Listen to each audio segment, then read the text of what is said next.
Hi, my name is Don Zhu, and I am excited to share with you some tips on getting into real estate. This video is for people who are considering about getting into real estate, investing specifically, not sales. And you might be wondering, what are the things that I need to watch out for before I embark on this journey? So I'm gonna break it down. The first thing I always want to suggest to people is to really understand all the different financial instruments that you can leverage in terms of investing. A lot of times people want to go into real estate because they hear about all the good stuff. The tax benefits, the passive income, the building equity, the appreciation of the asset. All they hear are the good things, and it's not their fault. It's because the real estate education industry is always shoveling down your throat all the exciting good things about this industry. What they don't tell you is the crazy amount of competition, increased government regulation against small-time landlords, as well as the insane problematic issues that you will come across if you're dealing with people. So that is the biggest issue with real estate as an investment class. Too many people think it's like a stock. You buy a stock, you slap a person in there, and there you go, voila, dividends. No, because you're dealing with human beings. So the first thing I always tell people to do when they think about investing is, have you considered all of the different financial investments that you can make? Why not put the money into a stock or a ETF or a mutual fund or a REIT, a real estate investment trust? Why not do that? Why not even have your cash sitting in a high yield savings account? Because now we're seeing interest rates are rising. So it's like these things change the investment landscape for everyone. So again, my first recommendation for anyone thinking about going into real estate is, have you truly thought about the difference between real estate as an investment asset? I look at it really as my tip number 2 is, you need to understand that real estate is actually a small business. That's what real estate investment is. You are entering into a small business entity. You are operating a business now. That's your new role. This is not an investment product. Like I said, it's not an investment product.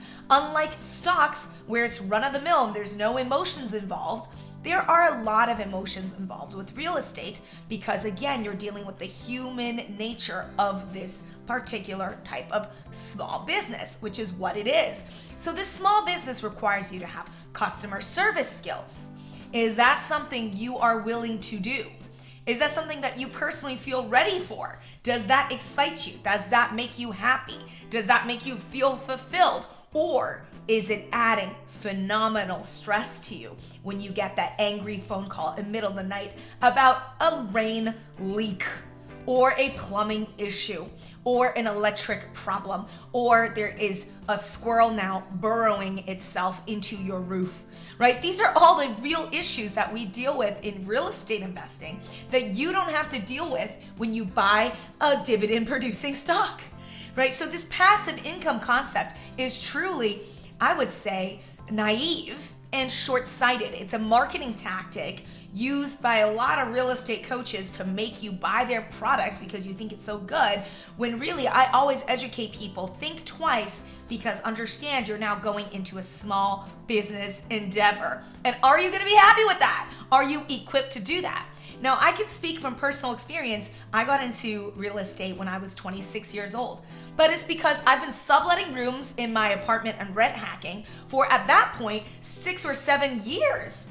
So these are things that I've experienced from a young age, and I'm a very salesy person since my trade, my career is recruitment. Recruitment is a sales job. I deal with high volumes of people up and down the food chain, and I'm very, very good at handling stress. So when it came to becoming a young real estate investor, it was not an issue.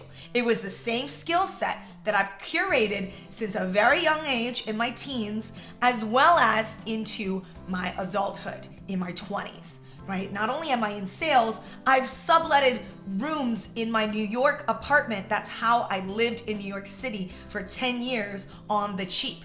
So I managed probably around 30, 40 tenants by now of my own before I got into real estate investing.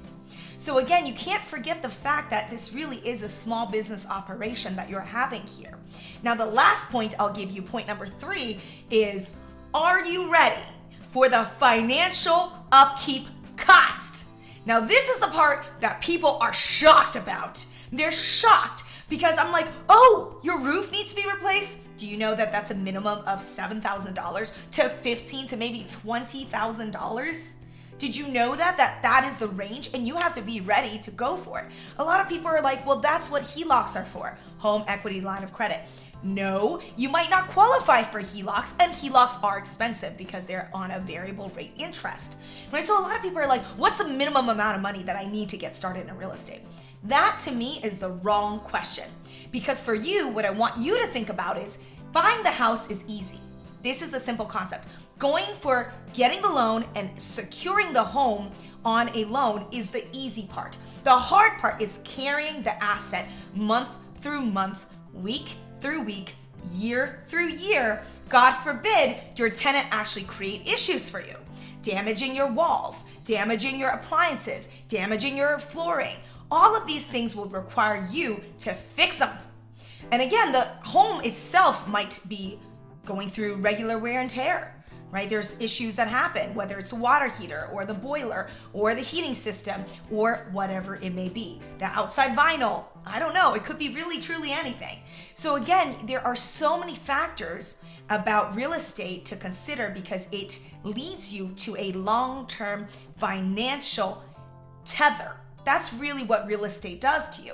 It's a long-term financial commitment that it's not like just getting the house and you're done and it's easy and your tenants are just magically gonna pay for everything. Sometimes tenants also don't pay.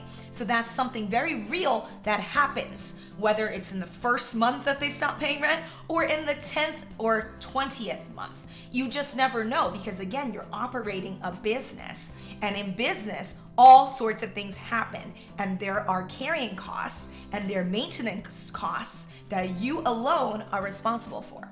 Because at the end of the day, the landlord takes all of the gain, but surely takes all of the risk as well. So these are my 3 tips to think about before you even really enter seriously this realm of getting into real estate investing.